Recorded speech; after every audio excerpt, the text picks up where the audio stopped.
नमस्कार साथियों, मैं आपका दोस्त विजय माकड़ स्वागत करता हूं आपके अपने इस बेहतरीन ऑनलाइन लर्निंग प्लेटफॉर्म पे। आज हम बात करेंगे सरदार भगत सिंह के बारे में। भगत सिंह के बारे में यूट्यूब पे बहुत मैटर है, बहुत कंटेंट है, इतना महान शख्सियत है, इतनी महान व्यक्तित्व है कि हर कोई वीडियो डाल के बैठा है। परंतु आज हम बात करेंगे भगत सिंह। भगत सिंह बनता कैसा है, एक साधारण बच्चा और इतना बड़ा सफल क्रांतिकारी कैसे बन जाता है। तो दोस्तों मैं आपको बताना चाहूंगा, सफलता के दो ही मेन कारण है, दो ही तरीके हैं सफलता प्राप्त करने के। एक तो डीएनए और एक आपका माहौल, एनवायरमेंट। भगत सिंह का डीएनए के बारे में क्या बताऊं आपको। भगत सिंह के पिताजी सरदार किशन सिंह, उनके अंकल सरदार अजीत सिंह और उनके छोटे अंकल सरदार स्वर्ण सिंह, तीनों के तीनों बड़े क्रांतिकारी हैं और अक्सर जेल आते जाते रहते हैं। सरदार स्वर्ण सिंह 1910 के अंदर जेल में प्रताड़नाओं के तहत शहीद हो जाते हैं। उनके बड़े अंकल सरदार अजीत सिंह, उस समय 1907-5 के आसपास एक आंदोलन चला करता था पंजाब में, पगड़ी संभाल जट्टा। तो रावलपिंडी के अंदर एक मीटिंग को, एक सभा को वो संबोधित कर रहे थे, जिस सभा में संबोधन के तहत सरदार अजीत सिंह को लाला लाजपत राय के साथ बर्मा की मांडले जेल के अंदर जेल में भेज दिया गया। अब उन्होंने उस टाइम 33 सभाएं की और उनमें से 19 सभाओं के वो मुख्य वक्ता के रूप में थे। अजीत सिंह बड़े जबरदस्त वक्ता थे, क्रांतिकारियों में जोश भरने का काम करते थे, वो भी इन्वॉल्व थे। पिता भी बहुत बार जेल जा चुके हैं, तो डीएनए के अंदर ऑलरेडी क्रांतिकारी का गुण है। अब बात करें एनवायरनमेंट की, तो भगत सिंह ने जब से बचपन में घर पे देखा है बड़े बड़े क्रांतिकारी उनके घर आए। उनके बात करूं स्कूल लाइफ की, कॉलेज लाइफ की, तो उनके दोस्त हैं राजगुरु, सुखदेव, भगवती चंद्र वोहरा और जय गोपाल। ऐसे महान शख्सियत जो बाद में क्रांतिकारी बनते हैं। तो एनवायरनमेंट भी बड़ा जबरदस्त है। और भगत सिंह का एक बड़ा जबरदस्त, जब भी भगत सिंह अकेले होते थे वो हमेशा लिटरेचर पढ़ते थे, किताबें पढ़ते थे, क्रांतिकारियों की किताबें पढ़ते थे। भगत सिंह के फांसी के टाइम भी भगत सिंह लेनिन की जीवनी पढ़ रहे थे, जो एक रूस के बड़े क्रांतिकारी थे। मार्क्सवाद का उन पे बड़ा प्रभाव था। तो हमेशा देखिए उनका एनवायरनमेंट, दोस्त, घर, सब जगह एक ही चीज मिल रही है, क्या? क्रांति, देश की आजादी, देशभक्ति।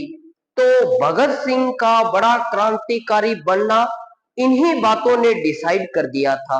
तो भगत सिंह के क्रांतिकारी बनने के पीछे उनका परिवार, उनके दोस्त और उनकी किताबें पढ़ने की हैबिट थी। कई किताबों में, रिसर्च में, डॉक्यूमेंट्स में ये मिलता है कि भगत सिंह ने जेल जाने से पहले 250 किताबें पढ़ी है और जेल के अंदर वो 300 किताबें पढ़ते हैं। तो तकरीबन 450 का तो डेटा उपलब्ध है कि भगत सिंह ने इतनी किताबें पढ़ी। भगत सिंह के दोस्त उनके बारे में एक बात बताते हैं कि हमने कोई ऐसा दिन नहीं देखा जब भगत सिंह के हाथ में किताब नहीं थी।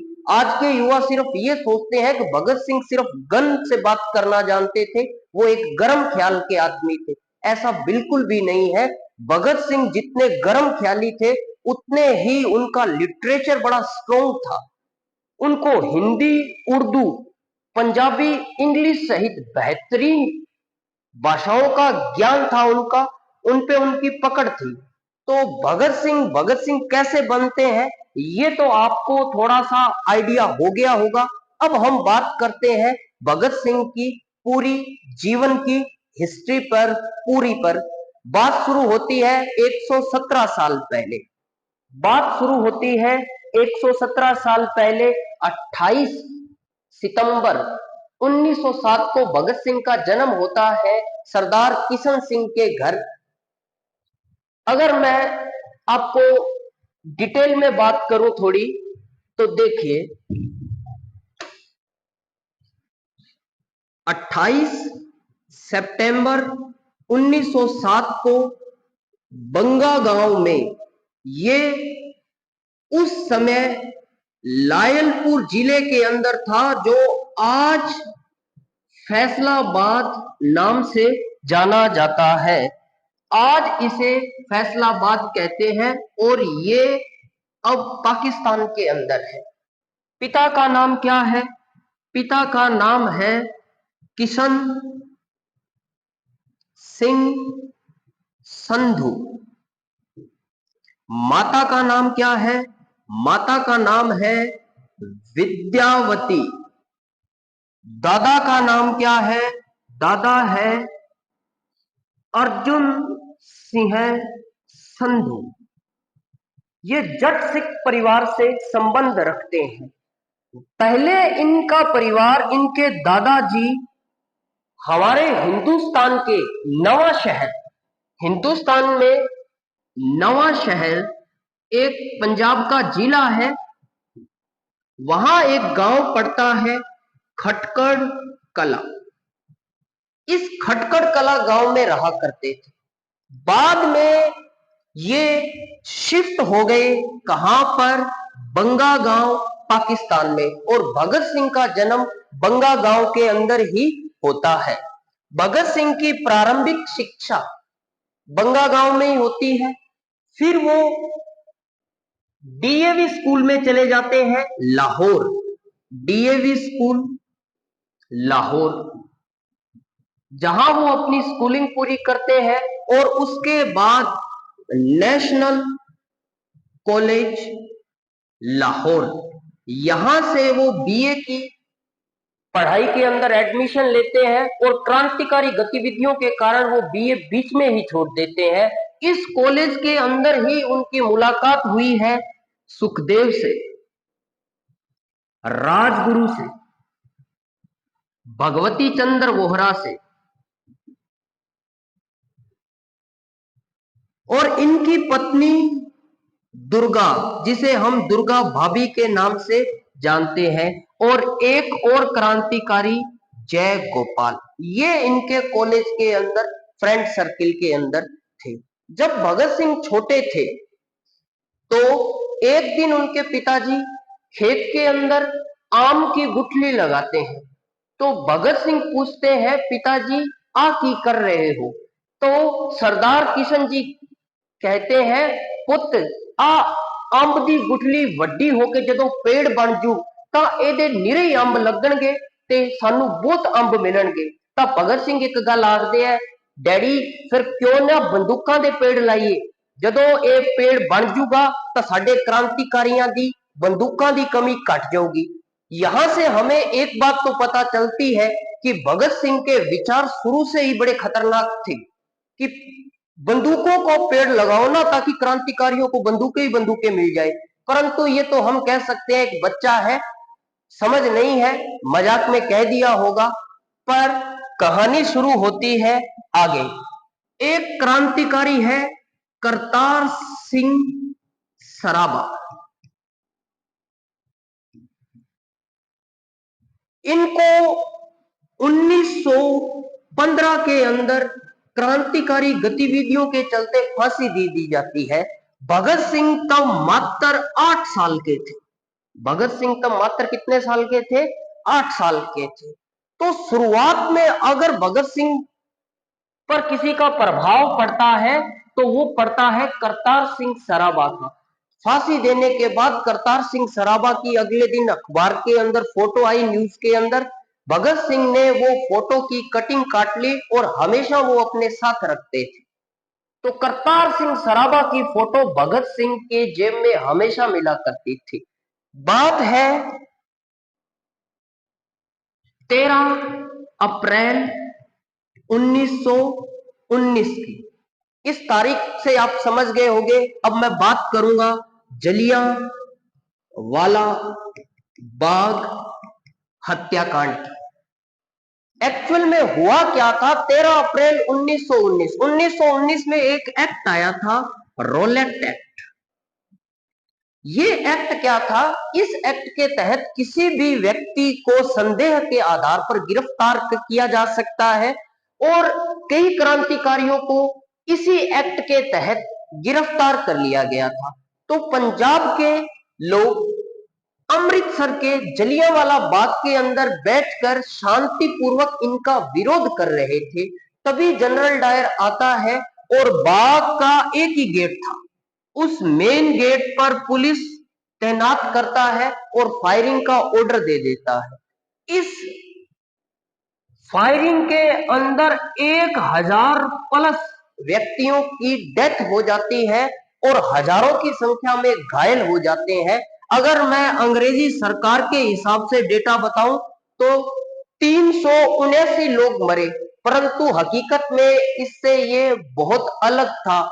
मदन मोहन मालवीय, उन्होंने जब इसके बारे में रिसर्च की तो मदन मोहन मालवीय बताते हैं कि 1200 लोग मरे थे और और जब न्यूज रिपोर्टरों ने इसके बारे में छानबीन करी तो कोई कहता है 1500, हजारों लोग मरे। भगत सिंह 14 तारीख को सुबह ये बात रेडियो पर सुनते हैं और स्कूल जाने के बजाय सीधा पहुंच जाते हैं जलियांवाला बाग अमृतसर, और वहां के मिट्टी को, जो रक्त रंजित मिट्टी है, उसे बोतल में भरकर वापस घर आ जाते हैं। उस दिन भगत सिंह 19 किलोमीटर पैदल चलकर गए थे जलियांवाला बाग। जब उनकी मां घर पर पूछती है भगत सिंह आप कहाँ थे, तो भगत सिंह ने वो बोतल दिखाई कि मां मैं जलियांवाला बाग गया हुआ था और ये वहां की मिट्टी है जो मुझे हमेशा प्रेरित करेगी कि मुझे मेरे देश को अंग्रेजों से स्वतंत्र करवाना है। मां को उसी दिन समझ आ गया था कि पुत वड्डा होके अंग्रेजा दे संग च गुठा दे के रहूंगा। बात तो वहीं से काम शुरू हो गया। अब देखिए, अब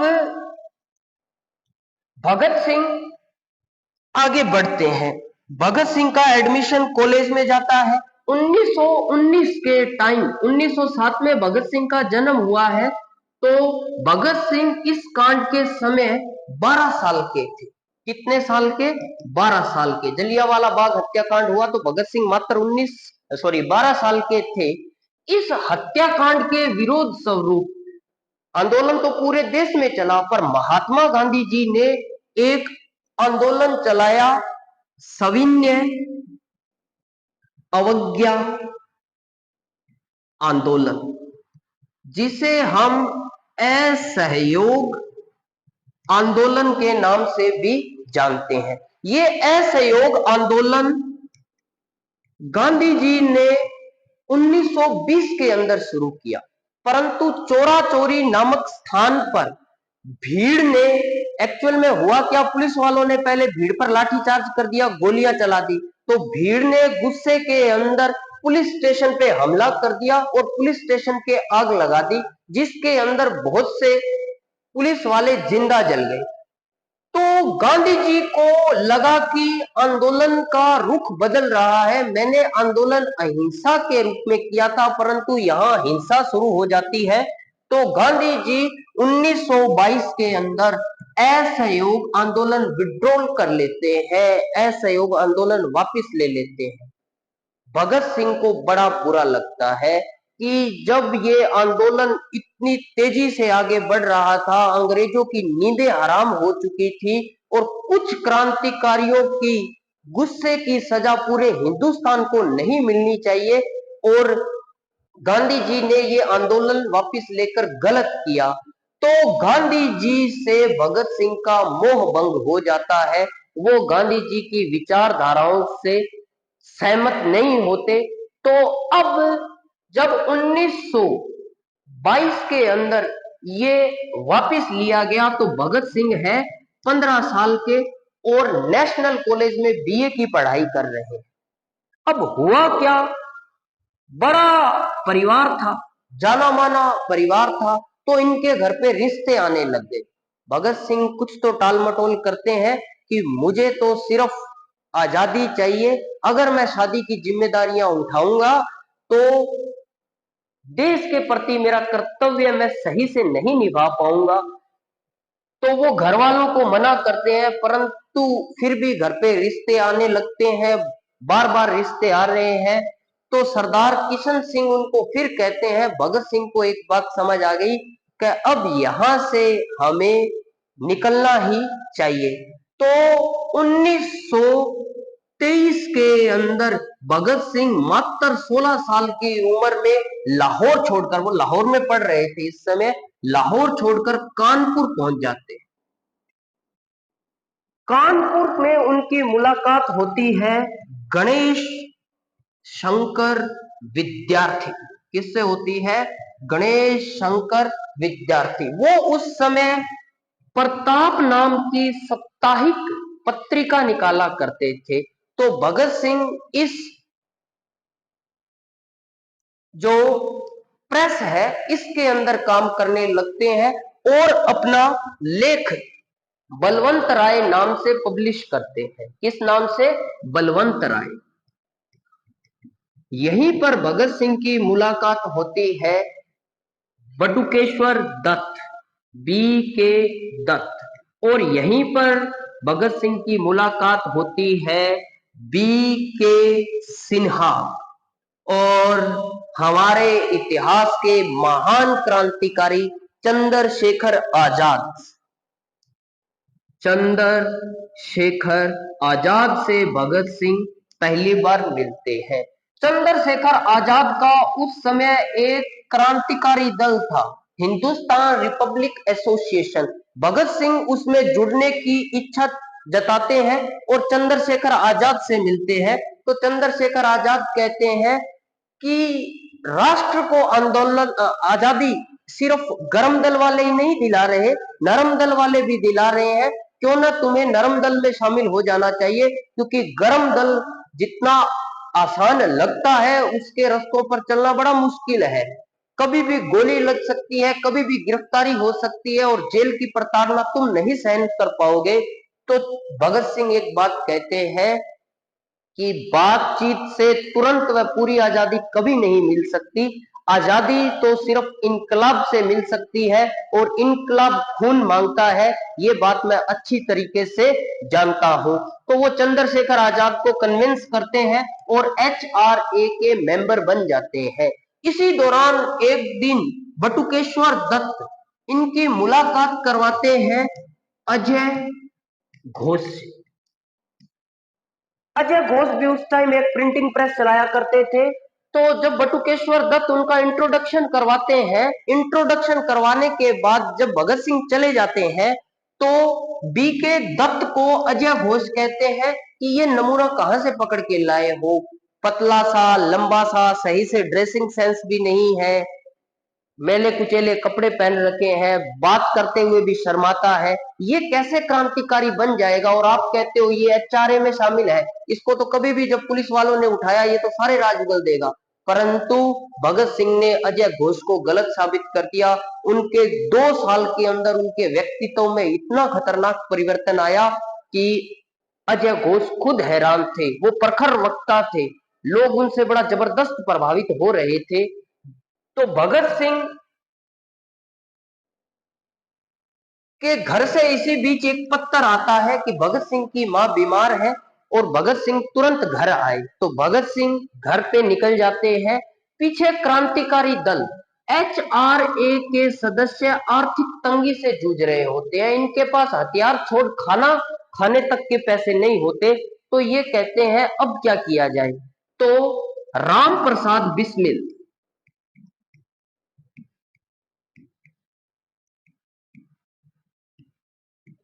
अशफाक उल खां, राजेंद्र लाहिड़ी और चंद्रशेखर आजाद ये मिलकर एक फैसला करते हैं कि हम सरकारी खजाना लूटेंगे। उस समय एक ट्रेन चला करती थी हरदोई से लखनऊ, नाम था सहारनपुर पैसेंजर। इसके अंदर सरकारी खजाना जाया करता था। तो ये काकोरी स्टेशन पे पहुंचती थी 8:20 पर शाम को और 8:28 पे ये वापस रवाना होती थी। तो इन क्रांतिकारियों ने प्लान बनाया कि अशफाक उल खान, राम प्रसाद बिस्मिल और राजेंद्र लाहिड़ी ये फर्स्ट और सेकंड क्लास के डिब्बों में सफर करेंगे और चंद्रशेखर आजाद और बाकी क्रांतिकारी काकोरी स्टेशन से कुछ दूर आगे चलकर झाड़ियों में छिप जाएंगे। जैसे ही ट्रेन वहां पहुंचे तो ये चेन को क्या कर दे, पुल कर दे और सारे मिलकर खजाना लूट ले। अब हुआ भी ऐसा ही। बात है 8 अगस्त 1925 की। फिक्स क्या किया गया, 8 अगस्त 1925 पर 8 अगस्त को ये हत्याकांड को अंजाम नहीं दिया जा सका क्योंकि वो स्टेशन पहुंचते हुए लेट हो गए सारे क्रांतिकारी। फिर ट्रेन को लूटा गया 9 अगस्त 1925। लूटने के बाद जब घर आके पैसों की काउंटिंग की गई तो रुपए मिले 7,900। चंद्रशेखर आजाद और राम प्रसाद बिस्मिल को लगा था कि कम से कम 10 से 15,000 रुपए मिलेंगे जिससे हथियार और प्रेस और पर्चे छपाने का खर्चा कुछ दिन आसानी से चलेगा, परंतु इतने रुपए भी काफी थे उस टाइम। अब हुआ क्या, भगत सिंह इतने में वापस आ जाते हैं और एक क्रांतिकारी धोखा देता है और इसके बारे में सूचना दे देता है और धीरे धीरे करके सारे क्रांतिकारी पकड़े जाते हैं। तो भगत सिंह और चंद्रशेखर आजाद कहते हैं कि हम सभी क्रांतिकारियों को कल आजाद करवाएंगे, हम जेल पे अटैक करेंगे और सभी क्रांतिकारियों को रिहा करवाएंगे। परंतु होता क्या है, जैसे ही सारी क्रांतिकारी चले जाते हैं भगत सिंह चंद्रशेखर आजाद को कहते हैं हम कल नहीं, हम आज ही जाएंगे। अगर हम कल जाएंगे तो इस बात की भी सूचना कोई गुप्तचर उन तक पहुंचा देगा और हमारा मिशन क्या हो जाएगा, फेल हो जाएगा। वो भगत सिंह और चंद्रशेखर आजाद दोनों उसी रात जेल पर हमला करते हैं और उनको क्रांतिकारियों को आजाद करवाने की असफल कोशिश करते हैं, नाकाम हो जाते हैं। दोनों भागकर वापस अपनी घर आ जाते हैं। अब 1925 के बाद 1927 में साइमन कमीशन का गठन किया गया।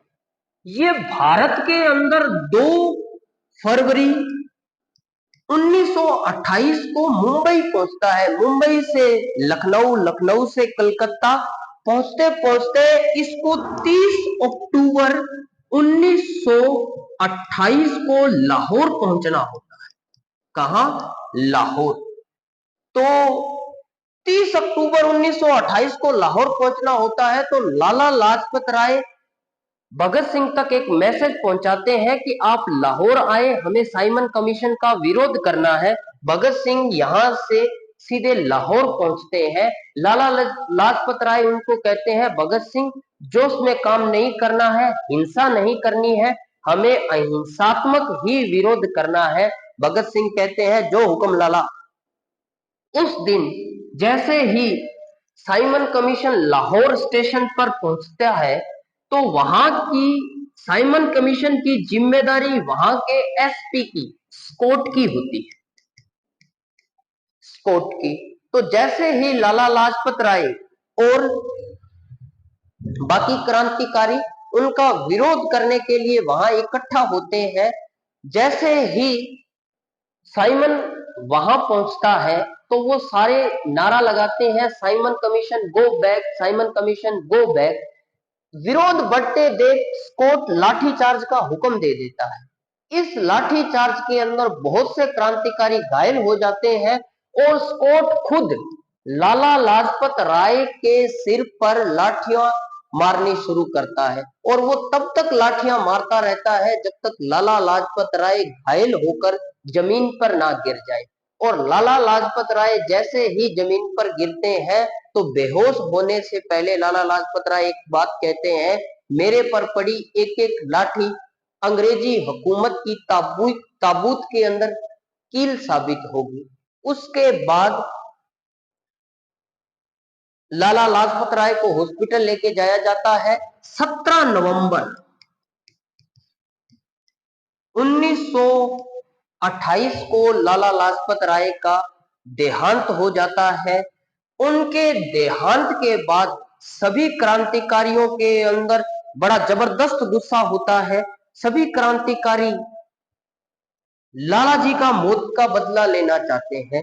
तो 10 दिसंबर 1928 को 10 दिसंबर 1928 को सभी क्रांतिकारी लाहौर में 1 दिसंबर को एक मीटिंग रखी गई, जिसकी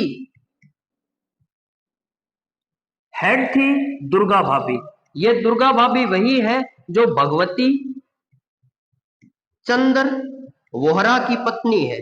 दुर्गा भाभी, भगवती चंद्र वोहरा, चंद्रशेखर आजाद, राजगुरु, सुखदेव, भगत सिंह, तमाम बड़े क्रांतिकारी इस मीटिंग के अंदर शामिल होते हैं और वो डिसाइड करते हैं, इसका बदला एक ही है, स्कॉट की डेथ। और स्कॉट को मारने के लिए डिसाइड की गई 17 दिसंबर 1928। स्कॉट को मारने जाएगा कौन, इसमें डिसाइड किया गया भगत सिंह, सुखदेव, राजगुरु, चंद्रशेखर आजाद और एक क्रांतिकारी जय गोपाल। जय गोपाल को एक ही काम दिया गया कि जब भी स्कॉट आए वो इशारा कर दे कि स्कॉट आ गया है। परंतु खास बात, जिस जय गोपाल को यह काम दिया गया कि स्कॉट को पहचानना है, उसने कभी भी स्कॉट को देखा ही नहीं है। कमाल की बात है। अब देखिए, 17 दिसंबर से 2 दिन पहले 15 दिसंबर 1928 को वो सारे क्रांतिकारी लाहौर सेक्रेटेरिएट का दौरा करते हैं, क्योंकि एसपी स्कॉट वहीं, एसपी स्कॉट का ऑफिस कहां है, लाहौर सेक्रेटेरिएट में। तो वो पूरे एरिया को देख के आते हैं, स्कॉट कहां से निकलता है, कहां गाड़ी खड़ी करता है और कैसे वो जाएगा, ताकि 17 तारीख को बिना किसी टेंशन के वो स्कॉट को मार सके। परंतु होता कुछ अलग ही है। 17 दिसंबर 1928 को स्कॉट की सासू मां इंग्लैंड से लाहौर आती है, तो स्कॉट उस दिन एक दिन की छुट्टी लेते हैं ताकि वो उनको लाहौर रेलवे स्टेशन पर रिसीव कर सके। परंतु लाहौर रेलवे स्टेशन पर रिसीव करने वो तो चले गए, परंतु उनकी जगह डिप्टी एसपी सैंडर्स ऑफिस से बाहर निकलते हैं।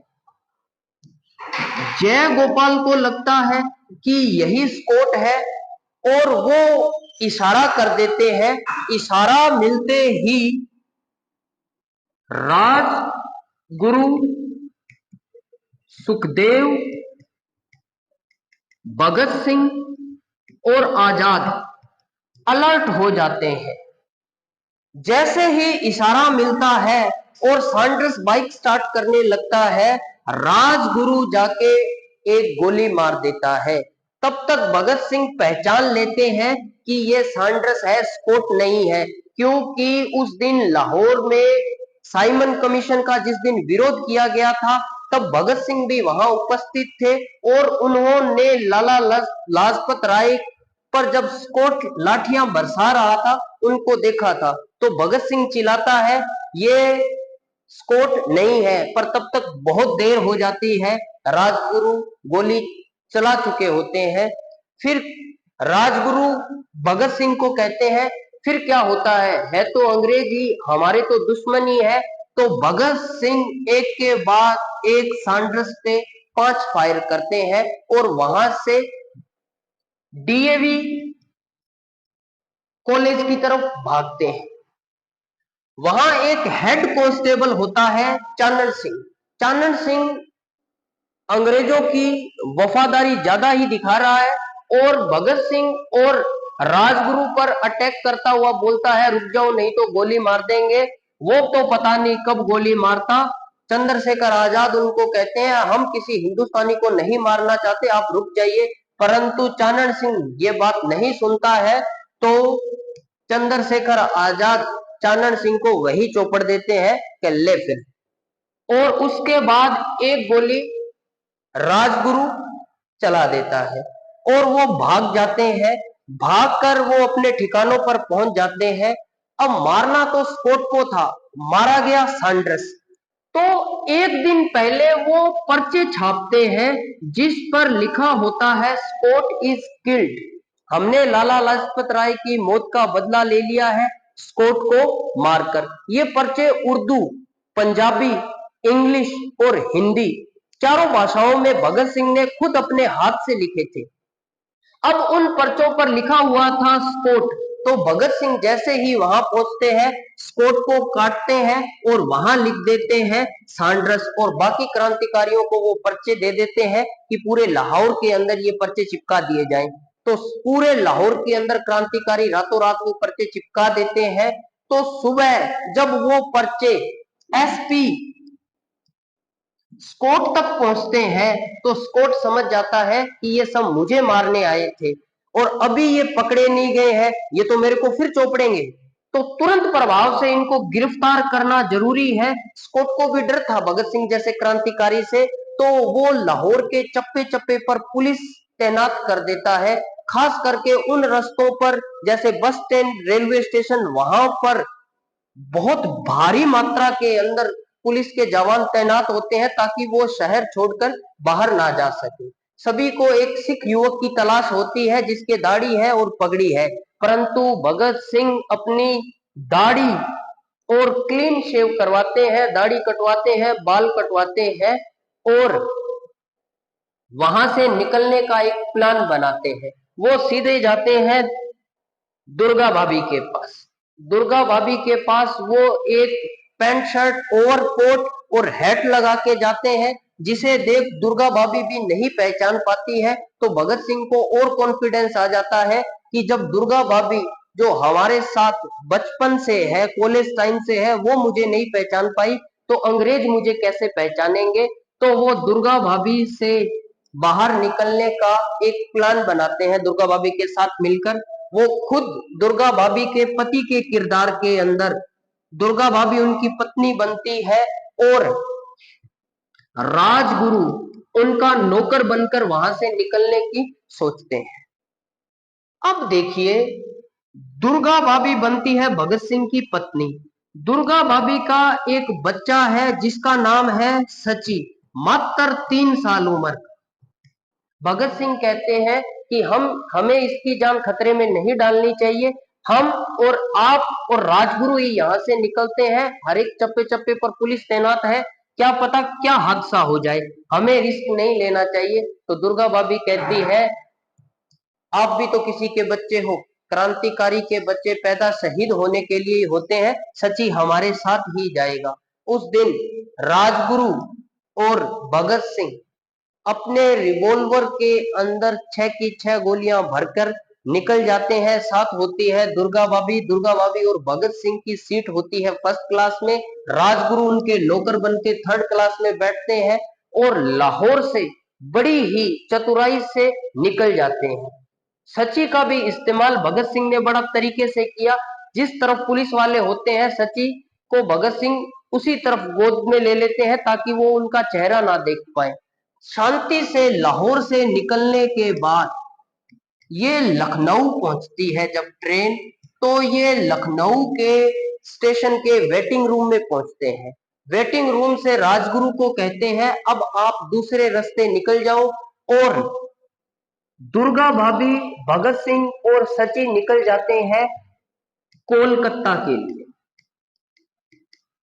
कोलकाता के अंदर दुर्गा भाभी के पति थे भगवती चंदर वोहरा। वो उनको स्टेशन पे रिसीव करते हैं और सेफ जगह पहुंचा देते हैं। भगत सिंह आगे के कुछ दिनों तक कोलकाता के अंदर ही छुपे रहते हैं। तभी चंद्रशेखर आजाद का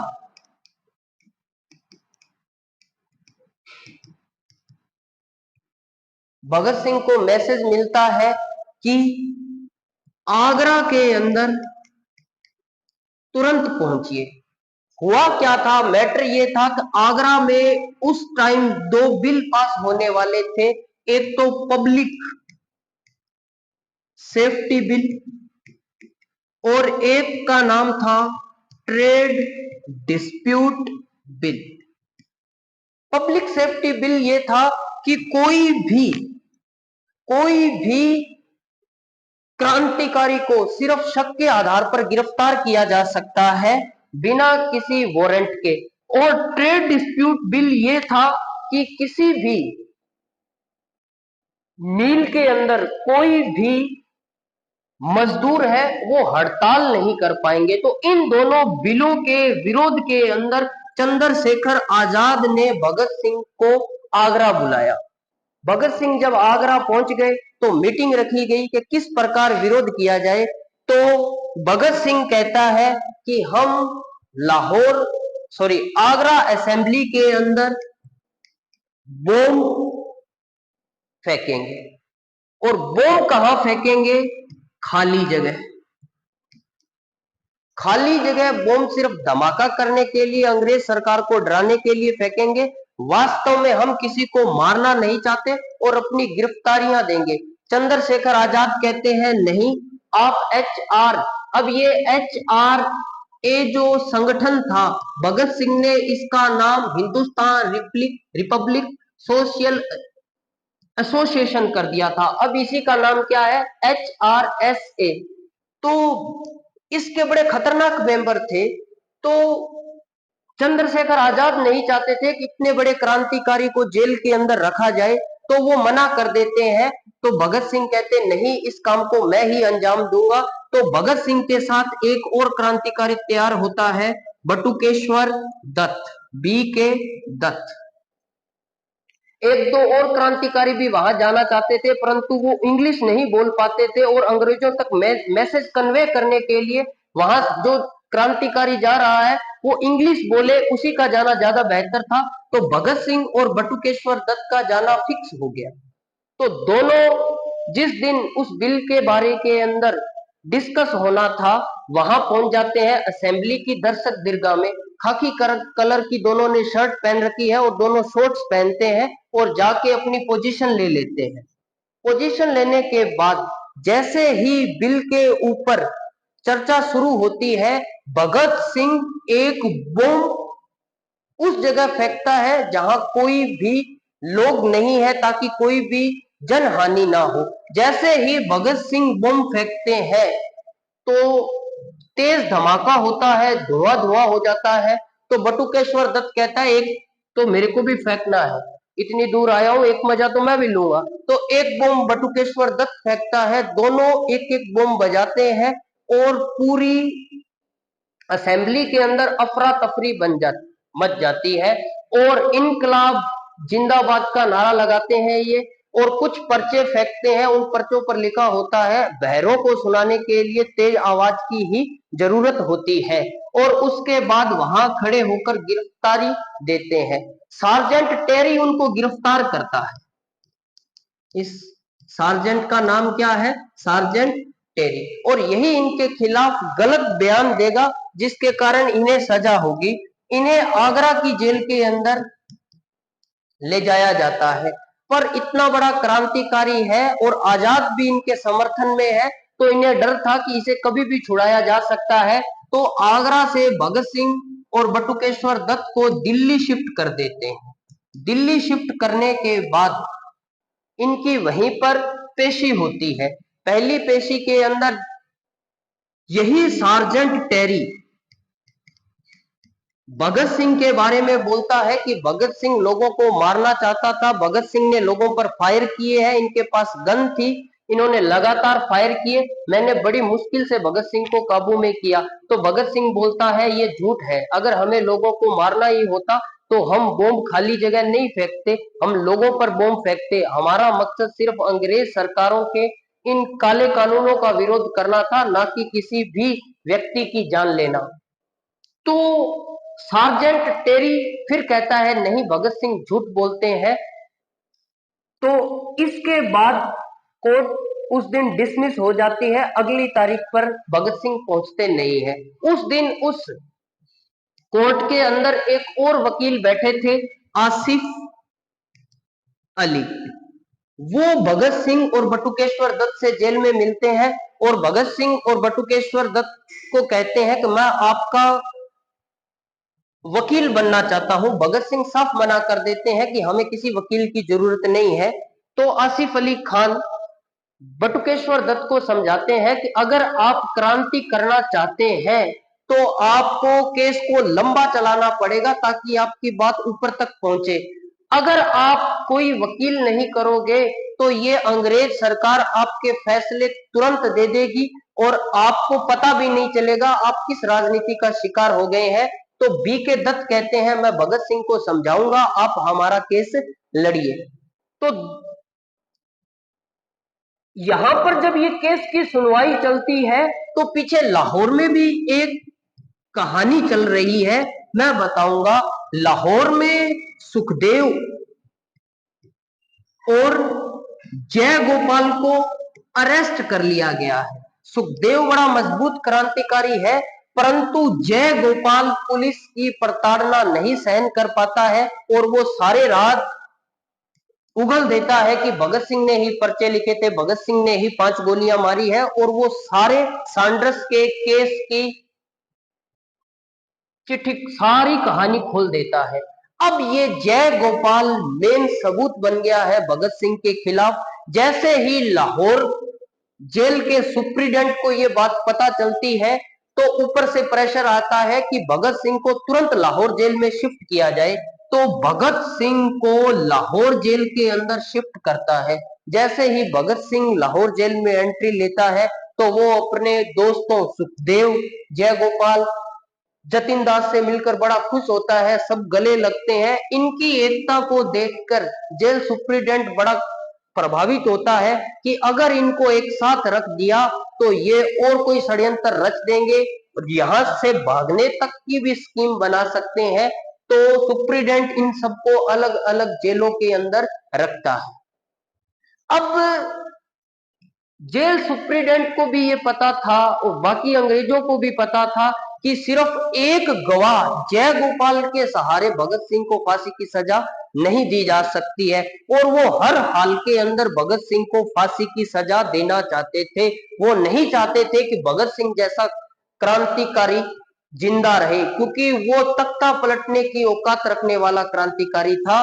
तो एक ही तरीका था भगत सिंह को फांसी के तख्ते तक पहुंचाने का कि भगत सिंह खुद हाँ कर दे कि मैं इस केस के इस कांड के अंदर इन्वॉल्व था। भगत सिंह को सर्दी के टाइम बर्फ की सिल्लियों पर लेटाकर जबरदस्त पीटा जाता था, और इतना पीटा जाता था कि वो जब तक बेहोश नहीं हो जाते, परंतु भगत सिंह कभी नहीं टूटे। और उनके दर्द को और बढ़ाने के लिए उनके जिस्म पर नमक लगाया जाता था। उस टाइम कोड़े चला करते थे, वो कोड़े जहां लगते थे वहीं से मांस निकल जाता था। सर्दी के टाइम बर्फ की सिल्ली पर सोया हुआ क्रांतिकारी, और धड़ाधड़ इनके शरीर पर कोड़े बरसाए गए हैं। इनको तोड़ने के लिए तमाम कोशिशें की गई, राजनीति भी की गई। भगत सिंह को बताया गया कि सुखदेव टूट गए हैं, क्योंकि इनको अलग अलग जेलों में रखा गया है, बैरिकेड के अंदर रखा गया है। सुखदेव को कहा गया कि भगत सिंह टूट गया है, भगत सिंह सरकारी गवाह बन गया है, और सुखदेव को कहा गया, भगत सिंह को कहा गया कि सुखदेव सरकारी गवाह बन गया है, आप भी सरकारी गवाह बन जाओ अगर आपको जिंदा रहना है तो। और लगातार भगत सिंह को प्रताड़ित किया जाता था। तो भगत सिंह एक ही बात कहते थे कि ये जख्म नहीं फूलों के गुच्छे हैं, हम पागल हैं, पागल ही रहने दो, पागल ही अच्छे हैं। और इस डायलॉग के बाद वो अक्सर बेहोश हो जाया करते थे। अब भगत सिंह जब पहली पेशी के अंदर लाहौर पहुंचते हैं तो भगत सिंह को एहसास हो गया था कि अब अंग्रेजी सरकार उनको फांसी के तख्ते पर ले जाकर ही छोड़ेगी, और उसके बाद वो कभी भी दूसरी पेशी पर नहीं गए। इसी दौरान पीछे चंद्रशेखर आजाद, वो कैसे देख सकते थे कि भगत सिंह को फांसी हो जाए। चंद्रशेखर आजाद पर 30,000 का इनाम था उस टाइम। 30,000 का इनाम अभी आपको छोटा लगता है, अगर मैं आज के हिसाब से इसकी वैल्यू निकालूं तो उस टाइम 10 ग्राम सोने की कीमत थी 15 रुपए। अगर मैं 15 का डिवाइड लगाऊं तो 2000 तोले सोने, 2000 तोला सोना मतलब आज कीमत है 70,000। 7 दूनी 14, 14 करोड़ रुपए। आज के 14 करोड़ रुपए अगर आज चंद्रशेखर आजाद होते तो समझ लो उन पे जो इनाम राशि थी वो 14 करोड़ की थी। क्या हिंदुस्तान के अंदर या आपने और इतिहास के अंदर इन दिनों सुना है क्या किसी क्रांतिकारी या किसी गुंडे पर या किसी और पर 14 करोड़ की इनाम राशि हो? सुना ही नहीं होगा। क्यों? क्योंकि ये चंद्रशेखर आजाद था। 14 करोड़ क्या किसी को फूटी कोड़ी नहीं मिलने वाली थी, क्योंकि उनका एक ही सपना था, मैं आजाद हूं और आजाद ही मरूंगा। दुनिया की कोई ताकत मुझे गिरफ्तार नहीं कर सकती और जिस दिन ऐसे हालात आएंगे मैं खुद ही अपने आप को गोली मार लूंगा, पर किसी अंग्रेज सरकार के हाथ नहीं आऊंगा। तो चंद्रशेखर आजाद एक फैसला लेते हैं कि भगत सिंह को लाहौर जेल से आजाद करवाया जाए, जेल तोड़कर। पर लाहौर जेल उस समय की बड़ी जेल थी, साधारण तरीके से नहीं टूट पाएगी। तो बात की जाती है भगवती चंद्र वोहरा। ये उस टाइम के बॉम्ब स्पेशलिस्ट थे, बड़े जबरदस्त बॉम्ब बनाया करते थे। एचआरएसए के लिए जो भी बॉम्ब बनते थे वो भगवती चंद्र वोहरा बनाते थे। भगवती चंद्र वोहरा के पिता रेलवे के अंदर एक उच्च अधिकारी थे। अगर आपको ऐसे लग रहा होगा कि सर भूखे नंगे थे, नौकरी किसी के पास थी नहीं और नहीं तो क्रांति कर लेते हैं, ऐसा बिल्कुल नहीं है। भगवती चंद्र वोहरा के पिता ने उस समय 45,000 रुपए क्रांतिकारियों को डोनेट किए थे। कैलकुलेशन मैंने अभी बताई है, कैलकुलेट करके देख लो।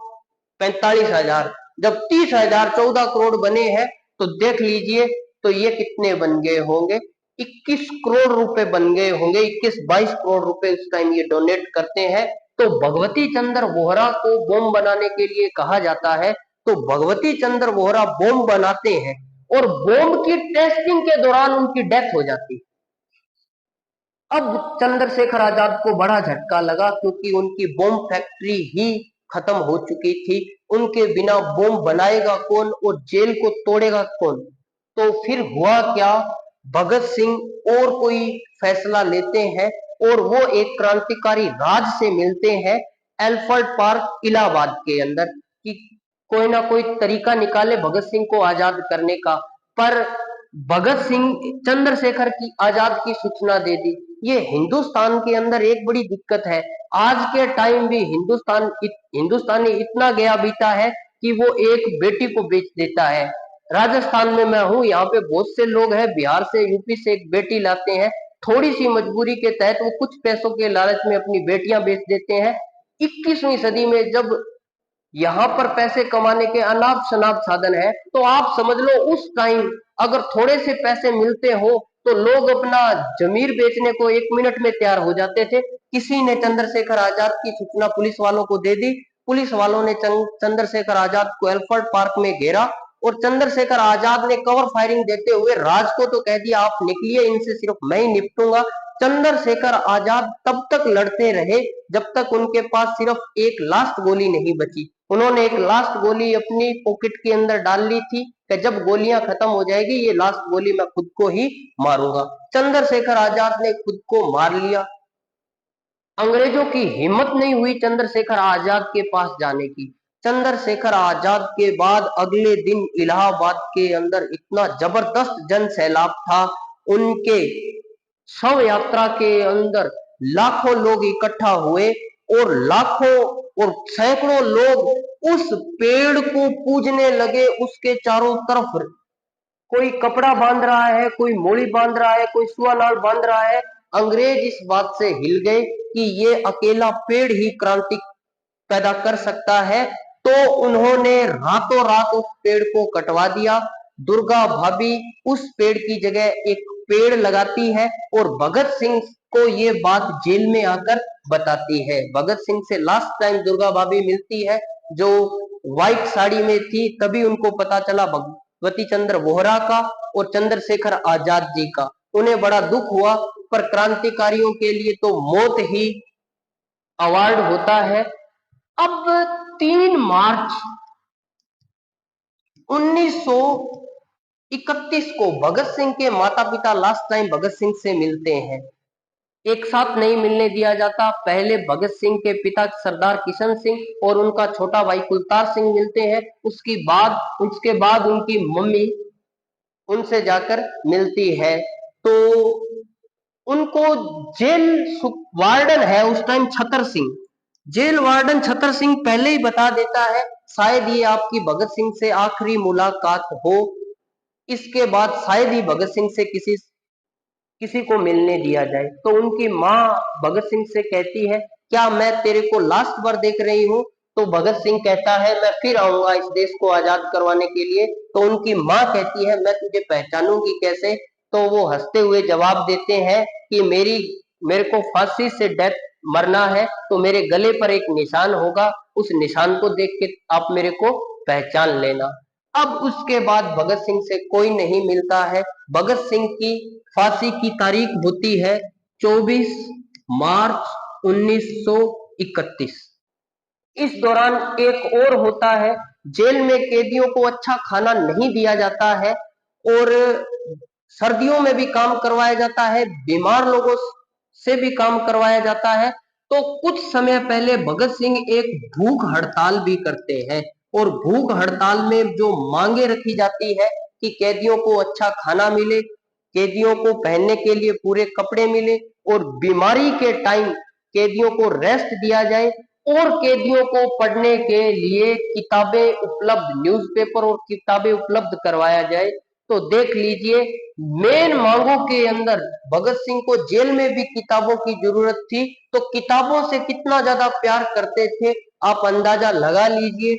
तो ये अलग अलग किताबों में अलग अलग डेटा है, कई जगह लिखा गया है कि ये हड़ताल 64 दिन चली, कई जगह लिखा हुआ है 112 दिन चली। जितने भी दिन चली पर ये हड़ताल तब तक जारी रही जब तक ये मांगे मान नहीं ली गई। जब ये मांगे मानी गई तभी भूख हड़ताल खत्म की गई। अब बात करता हूं मैं भगत सिंह के लास्ट कुछ घंटों की। भगत सिंह को 24 मार्च 1931 को फांसी देनी थी, परंतु जेल के बाहर लोगों का हजूम उमड़ने लगा था और चंद्रशेखर आजाद से वो एकदम वाकिफ थे कि लोग इतने ज्यादा भावुक हो जाएंगे, इतनी ज्यादा भीड़ इकट्ठी हो जाएगी। तो उन्होंने सोचा कि भगत सिंह को 24 नहीं 23 मार्च 1931 को फांसी दे दी जाए। भगत सिंह को फांसी की डेट थी 24 मार्च सुबह 6 बजे। भगत सिंह को फांसी दे दी जाती है 23 मार्च शाम को 7:33 PM पर। अब होता क्या है, जिस दिन भगत सिंह को फांसी देनी थी उस दिन भगत सिंह लेनिन की किताब पढ़ रहे थे, द रेवोल्यूशनरी लेनिन। लेनिन की जीवन कथा है और वो है रूस के बड़े क्रांतिकारी। अब हुआ क्या, उस दिन शाम को 4 बजे ही सभी कैदियों को अंदर भेज दिया जाता है। किसी को कोई अंदाजा नहीं है क्योंकि हमेशा कैदी लेट जेल में जाते हैं और भगत सिंह को फांसी देने के कारण 4 बजे ही शाम को सभी कैदियों को अपने बैरिकेड्स में भेज दिया जाता है। किसी को कुछ नहीं समझ आता। तभी वहां का नाई बरकत अली फुसफुसाते हुए आता है कि भगत सिंह को अभी फांसी दी जाएगी। तो लोग इतने जबरदस्त फैन थे इस किरदार के कि जब भगत सिंह जेल में आए थे तो उनके कुछ सामान जेल के अंदर जमा हुए थे। तो वहां के कैदी उस नाई से कहते हैं कि हमें भगत सिंह का बचा हुआ सामान दे दिया जाए ताकि हम अपने आने वाली पुश्तों को बता सके कि हम जब भगत सिंह जेल में था हम भी उसके साथ जेल में थे। और लोग इतने पागल थे, सामान चंद थे, भगत सिंह का पेन और घड़ी, इन दोनों के लिए बकायदा एक लॉटरी सिस्टम निकाला गया जेल के अंदर कि किसके पास भगत सिंह का क्या सामान रहेगा। सब लोग दुखी हैं। वार्डन छतर सिंह को कहा गया कि आप भगत सिंह को नहाने के लिए पानी दीजिए, पर छतर सिंह मना कर देते हैं कि नहीं, भगत सिंह को मरने के लिए मैं पानी नहीं दे सकता, उनको नहाने के लिए मैं पानी नहीं दे सकता। क्यों? क्योंकि उसकी मौत 24 मार्च की है, उसकी फांसी 24 मार्च को ही देनी चाहिए। 23 मार्च एक दिन पहले का दिन परिवार वालों का, रिश्तेदारों का होता है। उस कैदी से मिलने का आप भगत सिंह से उसका ये हक मत छीनिए।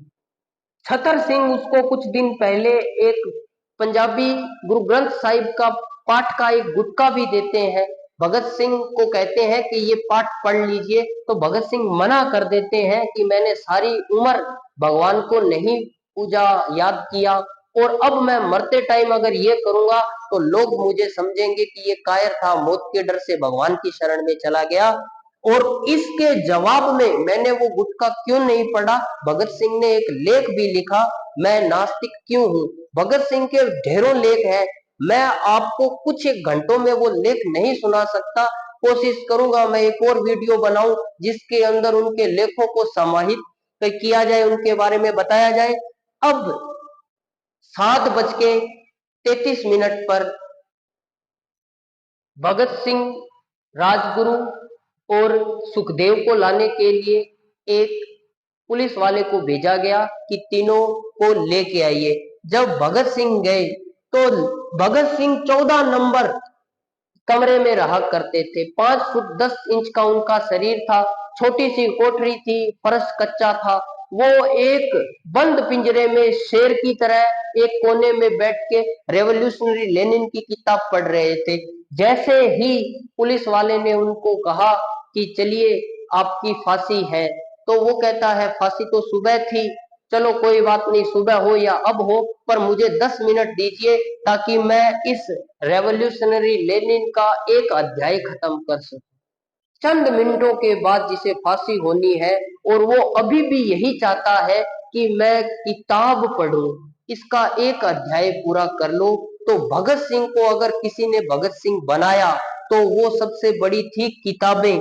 भगत सिंह ने अपने जीवन में तकरीबन 450 क्रांतिकारी किताबें पढ़ी है, उन्हीं का प्रभाव भगत सिंह के व्यक्तित्व में झलकता है।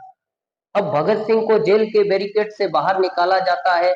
बीच में भगत सिंह, एक तरफ सुखदेव और एक तरफ राजगुरु चल रहे हैं, और वो एक गाना गाते हुए तख्ते तक पहुंचते हैं। जैसे ही वहां पहुंचा जाता है, उस टाइम जेल का सुप्रीडेंट था चड्डा। चड्डा साहब कहते हैं आपकी कोई आखिरी ख्वाहिश, तो भगत सिंह कहता है आप मेरी ख्वाहिश पूरी नहीं कर सकते, मुझे जो चाहिए वो आपके हाथ में नहीं है। हाँ, आप बस इतना कर दीजिए कि हम सबके हाथ खोल दीजिए ताकि हम एक बार मिलकर गले लग सके। पता नहीं अब हमारी मुलाकात कब हो, हम आखिरी बार मिलना चाहते हैं। सभी क्रांतिकारियों के हाथ खोल दिए गए। वहां एक ब्रिटिश अधिकारी था, उसने इस बात के लिए मना किया, पर जेलर साहब भी हिंदुस्तानी थे, उनकी इस बहादुरी पर उनको तरस आया और उन्होंने ऑर्डर दिया कि इन तीनों के हाथ खोल दिए जाएं। वो तीनों गले मिलते हैं और अपने हाथों से ही तीनों फांसी का फंदा गले में डालते हैं और चूमते हैं। भगत सिंह ने अपनी माँ को एक दिन कहा था कि मैं फांसी के तख्ते से इनकलाब जिंदाबाद का नारा लगाऊंगा, और भगत सिंह ने वही किया।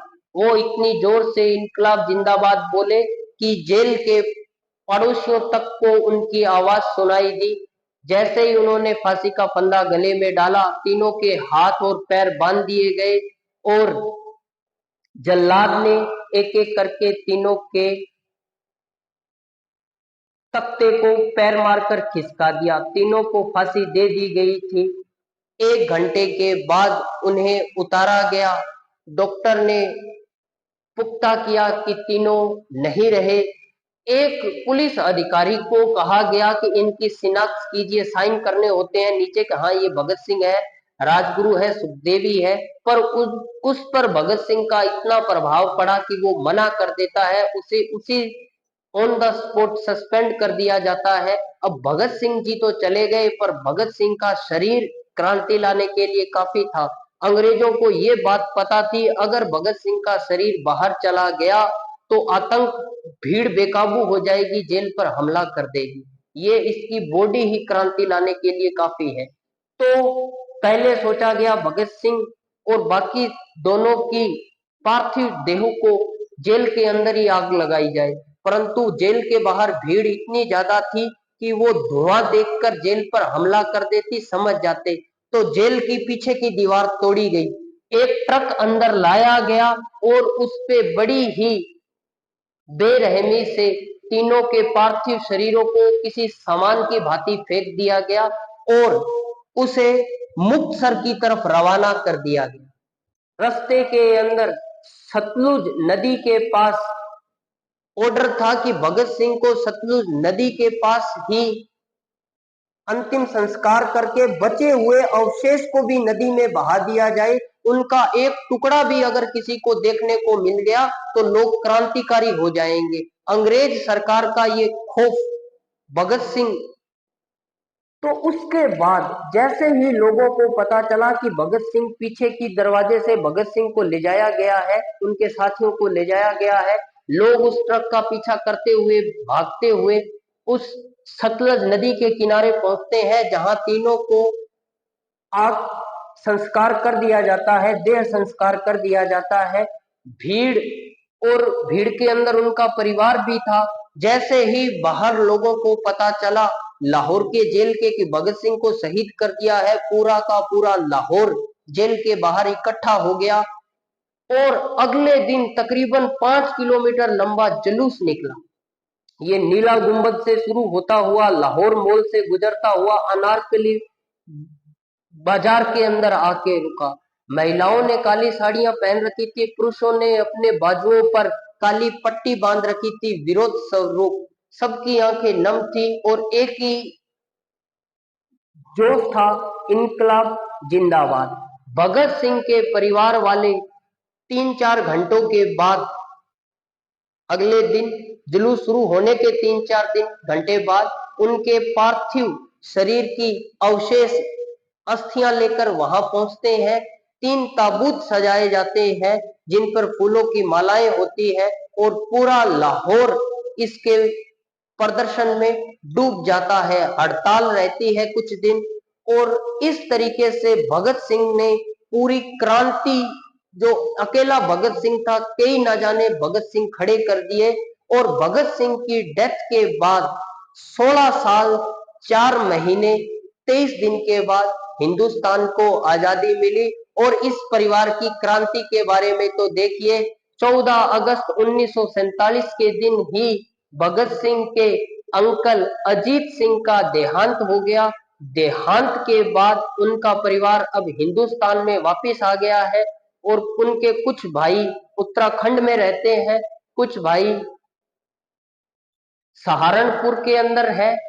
अब उनके परिवार है, भाई तो है नहीं। उम्मीद करता हूं आपको इस कहानी से प्रेरित बहुत प्रेरणा मिली होगी। जय हिंद, जय भारत।